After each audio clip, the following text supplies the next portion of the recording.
आकाशवाणी केंद्र भोपाल से प्रस्तुत हैं प्रादेशिक समाचार। पहले दोपहर समाचार। मेडिकल ऑक्सीजन की आपूर्ति बढ़ाने के प्रयास तेज। उर्वरक संयंत्र रोजाना 50 मैट्रिक टन मेडिकल ऑक्सीजन उपलब्ध कराएंगे। सरकार ने देश भर में मेडिकल ऑक्सीजन की आपूर्ति बढ़ाने के लिए प्रयास तेज कर दिए हैं। उर्वरक संयंत्र रोज 50 मैट्रिक टन मेडिकल ऑक्सीजन उपलब्ध कराएगा।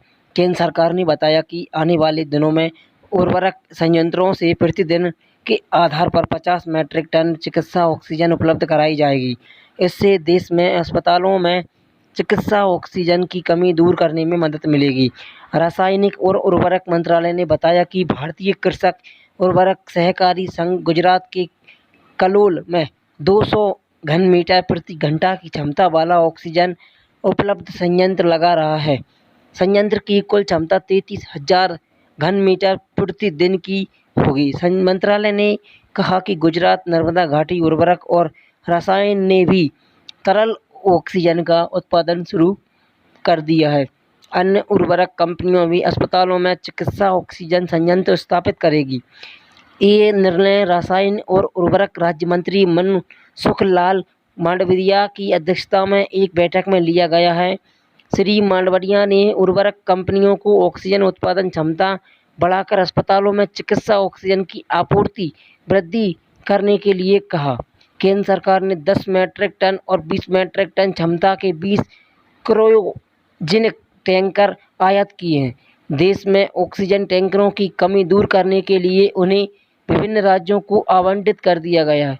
ऑक्सीजन का परिवहन बढ़ाने के लिए क्रायोजेनिक ISO कंटेनर आयात किए गए हैं।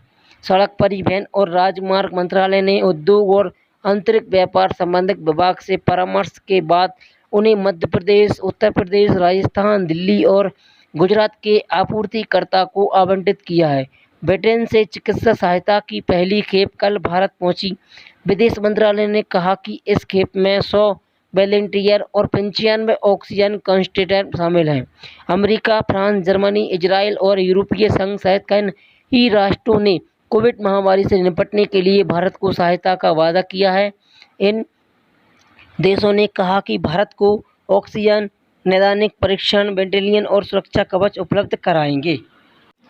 विश्व का सबसे बड़ा कोविड टीकाकरण अभियान देश में सुचारू रूप से प्रगति पर है। स्वास्थ्य और परिवार कल्याण मंत्रालय ने बताया कि पिछले 24 घंटे के दौरान 25,56,000 लोगों को कोविड टीका लगाया गया है। मंत्रालय ने कहा है कि अब तक देश में 14 करोड़ 78 लाख से अधिक लोगों को कोविड टीकाकरण लगाया जा चुका है। टीकाकरण अभियान के तहत तीसरे चरण में अगले महीने की 1 तारीख से 18 वर्ष से कम आयु के सभी लोगों को टीकाकरण लगवाना सकेंगे। इसके लिए पंजीकरण आज शाम 4 बजे से शुरू हो जाएगा।